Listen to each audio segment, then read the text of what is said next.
За тэгвэл хөрөнгө оруулалтыг те хувьцаа бонд нь хөрөнгө оруулах маш хялбар амархан гэдээ ярьлаа шүү дээ те. Тэгвэл яг яаж эхлэх вэ? Одоо надад нэг 50,000 төгрөг байлаа гэж одоо тэрүүгээрээ яг одоо хувьцаа авах гад хөрөнгө оруулалт хийх гээд эхлэе гэвэл.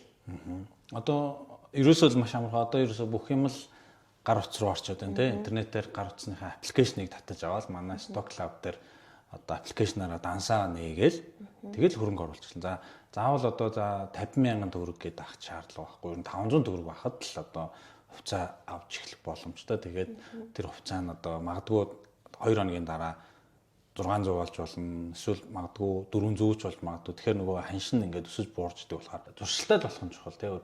Өдөр тутам байж болно. Магадгүй 7 хоног тутам, сар тутам ч юм уу нэг тодорхой хэмжээгээр хөрөнгө оруулалтаа хийж эхлэх юм бол магадгүй түрүүний ярьсан тий нэг жижигхэн юм үр тарьсан одоо 10 жилийн дараа 20 жилийн дараа бол маш том мод болоод үр жимсээ өгөх ийм гоё хөрөнгө оруулалт болоход болно гэдэг нь бол эргэлзээгүй. Илүү их мэдлэг мэдээллийг та бүхэнд хүргэхийг хичээх болно. Хайгуудаа энэ доогоор ингэж оруулчихъя. Баярлалаа. Баярлалаа.